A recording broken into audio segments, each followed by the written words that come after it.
أعوذ بالله من الشيطان الرجيم بسم الله الرحمن الرحيم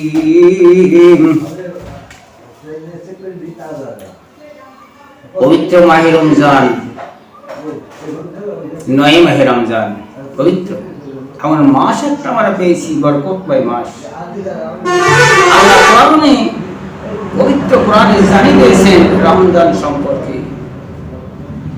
এর পূর্বে রোজার যে সমস্ত তাৎপর্য, তরিকা, নামাজ, রোজার এমন একটা বিধান ছিল আগেকার মানুষ সাহাবাদের নিকটে, সাহাবাদের পিরিয়ডের সময়ে, যা খুব দিক্কত ছিল, কঠিন ছিল রোজা রাখা, যা নিয়ম পদ্ধতি সমস্ত বিশৃঙ্খলা ছিল। সুবহানাল্লাহ, এত কষ্ট ছিল তৎকালীন সময়ে রোজা রাখা এত কঠিন। আইন পাস ছিল তখন, আইন ছিল, একটা প্রথা ছিল, একটা নিয়ম ছিল, একটা পদ্ধতি ছিল। সেটা কি? সেই পদ্ধতিটা হচ্ছে আপনার ওই সময় যে মানুষ রোজা করেছিল, সন্ধ্যা থেকে এসা পর্যন্ত খাওয়া দাওয়ার ব্যবস্থাপনা ছিল। কথা বলি তো, সন্ধ্যা থেকে এসার সময় পর্যন্ত বিবি সংগ্রাম খাওয়া দাওয়ার ব্যবস্থা ছিল। মানুষ সে সময়ে খুব কষ্ট পেয়েছে। সাহারি খাওয়ার কোনো পদ্ধতি ছিল না ওই সময় পর্যন্ত। এসার সময় থেকে নিয়ে মানুষ যদি ক্লান্ত বোধ হতো, একটু শুয়ে পড়তো, এসার সময় হয়ে গেলে সেই মানুষকে আর খেতে দেওয়া হতো না, থাকতো অনাহারে সারাটা রাত, সারাটা দিন। সুবহানাল্লাহ, এভাবে রোজা পালন করেছে, সারাটা দিন সারা রাত এভাবে রোজা পালন করেছে। এইরকম ছিল পদ্ধতি, নিয়ম শৃঙ্খলা। বুঝতে পেরেছেন? এটাই ছিল সেই যুগে রোজার পদ্ধতি। তাহলে মানুষের কত কষ্ট ছিল ওই সময়।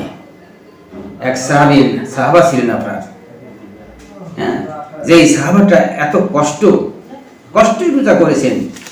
সেই সাহাবাটার নাম ছিল কাইস আনসারী। সারাদিন পরিশ্রম করতেন, সারাদিন পরিশ্রম করার পরে রাত্রে বাড়িতে একটু সন্ধ্যায় খাওয়া দাওয়ার পরে শুয়ে পড়তেন। শরীর ক্লান্তি হতো, ঘুম চলে আসতো। এসার পরে তিনি খেতে চাইতেন বিবির কাছে। তো বিবি কোথায় পাবে খেতে? বিবি খাবারের কোনো ব্যবস্থা করতে পারতেন না। ওই সময় খাবার তো বন্ধ এসার পর থেকে, হ্যাঁ। কিংবা হয়তো বিবিকে বলতো, বিবি খাবার নিয়ে আসে সন্ধ্যের সময়, বিবি কোনো খাবারের ব্যবস্থা করে যেত, ঘুমিয়ে যেত। এসার সময় হয়ে গেছে, আজান হয়ে গেল, আর খাওয়া হলো না, বন্ধ। শরীরে কাঠ হয়ে যেত, সারাদিনে পরিশ্রম করতেন, শরীরটা দিক্কত হয়ে যেত, কষ্ট পেত, ব্যথা বেদনা পেয়েছে, শরীর কাঠ হয়ে যেত, খোদা বিপাশায় কাতর হয়ে যেত, নাচড়া করতে পারত না। বলেন দেখি, এই সমস্যার মধ্য দিয়ে রোজা কুতিবারাকুম সিয়াম, যে কোরআনে আল্লাহ ঘোষণা দিয়েছেন যে তোমাদের উপর রোজা ফরজ করা হয়েছে, কুতিবা আলাইহিম মিন ক্বাবলিকুম, তোমাদের পূর্বপুরুষদের পরে। রোজা আদম আলাইহিস সালাম থেকে এসেছে, ওদের শিখেছে, ওদের এসেছে রোজা আদম আলাইহিস সালাম থেকে এই রোজার সন্ধান। বুঝতে পারছেন? আদম করলেন এই রোজা, নূহ আলাইহিস সালাম করেছেন, মুসা আলাইহিস সালামের পিরিয়ডে রোজা ছিল, মরিয়ম আলাইহিস সালামের পিরিয়ডে রোজা ছিল, দাউদ আলাইহিস সালামের পিরিয়ডে রোজা ছিল। এমনকি ইহুদি নাসারা এরা রোজার সন্ধান দিয়েছে। কিন্তু তাদের মধ্যে, আমাদের মধ্যে আহলে কিতাব তাদের বলা হয়। আহলে কিতাব শব্দ অর্থ হচ্ছে দুটো সম্প্রদায়কে বোঝায়। ওটা দুটো সম্প্রদায়, এক নম্বর হচ্ছে ইহুদির নাসারা, 2 নম্বর, 1 নম্বর ইহুদি, 2 নম্বর নাসারা।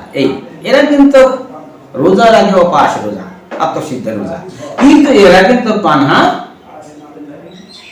সাহারি খায় না, সাহারি খাওয়া থেকে বিরত থাকে, অপাস রোজা থাকে। কিন্তু তরি তরকারি, গোস্ত, রুটি এ সমস্ত খাওয়া থেকে বিরত থাকে বটে, কিন্তু তারা খায় কি? তারা কি খায়? ফলের নির্যাস খায়, রস খায়, শরবত খায়। আর আমাদের শরীয়তের বিধানে রোজা হচ্ছে না, কিছু খাওয়া যাবে না, রোজা অবস্থায় কিছু ভক্ষণ করা যাবে না। তাহলে কত কষ্ট ছিল বলেন, এই রোজা কত কষ্ট ছিল।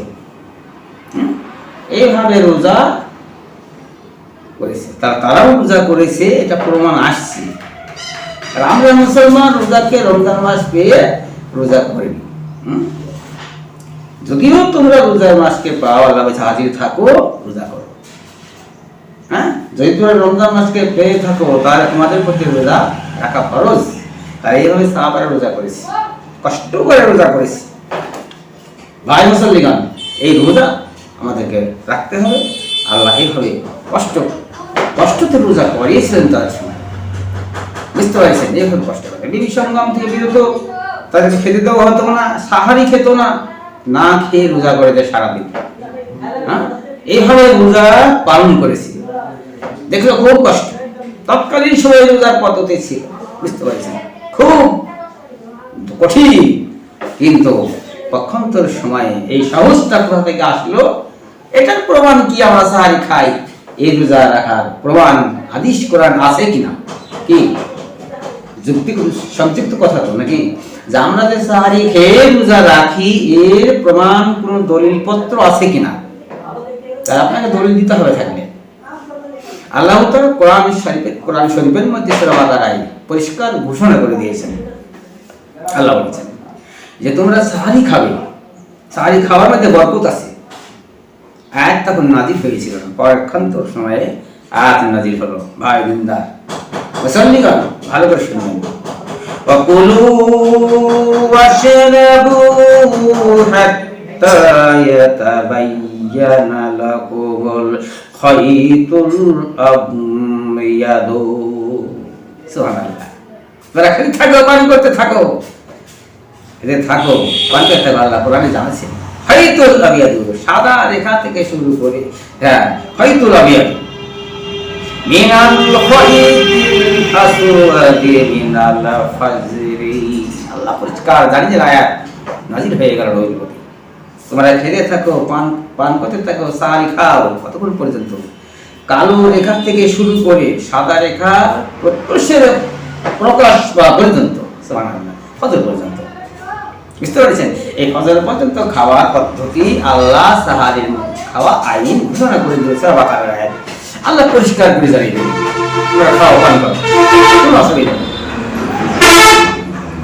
কোনো অসুবিধা নাই। যেখানে যাই খাবে, এই সাহারি খাওয়ার মধ্যে আল্লাহ নাই বললেন বরকত আছে, তোমরা খাও।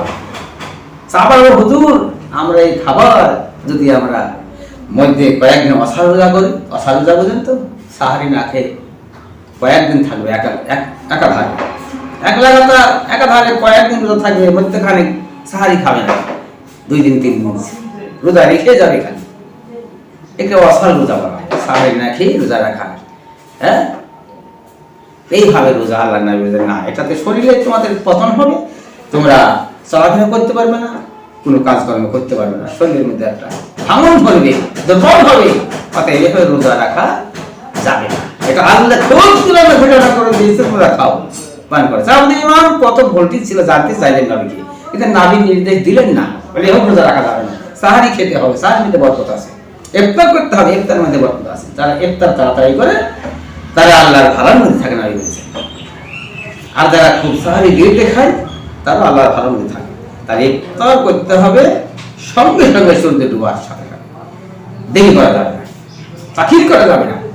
সাহারি খেতে তাখির করো, কিন্তু ইফতার তাখির করো না, দেরি করো না, তাড়াতাড়ি খাও। এবার মাসে রোজার রাতে স্বামী স্ত্রীর সঙ্গে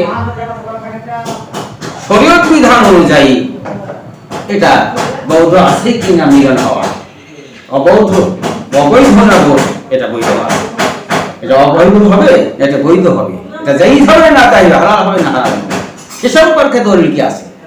রোজার মাসে স্ত্রীর সঙ্গে সবাস করবে, তার সঙ্গে মিলন হবে, রোজার রাতে ইফতারের পরে, এশার পরে, ফজর আগবারা, আবার সেই আপনার সাহারি খাওয়ার আগ পর্যন্ত এটি আপনাকে বিবির সঙ্গে মিলন হতে আপনি পারবেন। সুবহানাল্লাহ, আল্লাহ এটা প্রমাণ করে দিয়েছে। তার দলিল কি আছে? আল্লাহ সূরা বাকারা বলে দিয়েছেন, সূরা বাকারা করে পাবেন, আল্লাহ পরিষ্কার ভাবে জানিয়ে দিয়েছে। কি বলেছেন? উহিল্লা লাকুম লাইলাতাস সিয়ামির রাফাসু ইলা নিসাইকুম। সুবহানাল্লাহ, আল্লাহ পরিষ্কার জানিয়ে দিলেন, সূরা বাকারা করলে পাবেন। আল্লাহ বলে তোমাদের প্রতি বৈধ করা হলো তোমাদের বিবির সঙ্গে সংগ্রাম করা। রাফাস মানে কি? তার সঙ্গে মিলন হওয়া। রাফাস শব্দ হচ্ছে তার সঙ্গে মিলন হওয়া, এটা বৈধ করেছে রোজার রাতে। আমাদের মধ্যে অনেকে বলে যে না এগুলো করা যাবে না, রোজার মাসে আলাদা থাকবে। এটা আপনি আলাদা থাকেন যদি জানেন যেটা জায়েজ না, আপনার প্রতি পালা পালা গুনাহ হবে। রোজা রেখে নেকি তো দূরের কথা, এটা আপনার প্রতি বিশাল একটা গুনাহ হবে, পাপ হবে। তাহলে খুব সাবধান, না জেনে মানবেন নাই, না জানি কথা বলবেন না। কোরআন দেখেন, হাদিস দেখেন, প্রমাণ করে কথা বলেন। আমি প্রমাণের কথা বলি, প্রমাণ যে আল্লাহ বলে দিয়েছেন তোমরা আবির সঙ্গে সঙ্গম করো, হালাল করো হলো রোজার রাতে। সিয়াম মানে কি? রোজার রাতে রাফাস, বিবির সঙ্গে আলিঙ্গন করা, সংঘর্ষণ করা, মিলন হওয়া, এটা জায়েজ করেছে। হ্যাঁ, নিসাইকুম, তোমাদের সঙ্গে জায়েজ করে দিয়েছে। হযরত বিলাল রাদিয়াল্লাহু আনহু বললেন, হযরত রাসূল যখন আযান দিবে, ও সাহাবারা, ও আমার সাহাবারা, তোমরা হযরত বিলাল এই আযানে উঠে তাহাজ্জুদ পড়ে ভাই, আর ওই সঙ্গে সঙ্গে তোমরা সারি খাবে। কতক্ষণ পর্যন্ত? মিনাল ফাজরে, সাদা রেখার প্রকাশ, সাদা রেখার প্রকাশ পাওয়া পর্যন্ত খাও, খেয়ে থাকো। এর মধ্যে ওই তাপ আছে, বহু সময় দরকার, খেয়ে থাকো, তোমরা সাহারি খাও, খেয়ে থাকো হজর পর্যন্ত। হযরত উম্মে মাকতুম যখন আযান দিবে, সাহারি খাওয়া বন্ধ করে দাও। ওটাই হচ্ছে ফজরের নামাজের আযানই ছিল। সুবহানাল্লাহ, এটা ছিল ফজর নামাজ। ফজর নামাজের ফরজ নামাজের সেটা ছিল আযান। তোমরা নামাজ পড়বে, সাহারি খাওয়া বন্ধ করে দিবে। তখন ডাকার কোনো পদ্ধতি ছিল না, আযানের পদ্ধতি ছিল। এটাও সেই হাদিস।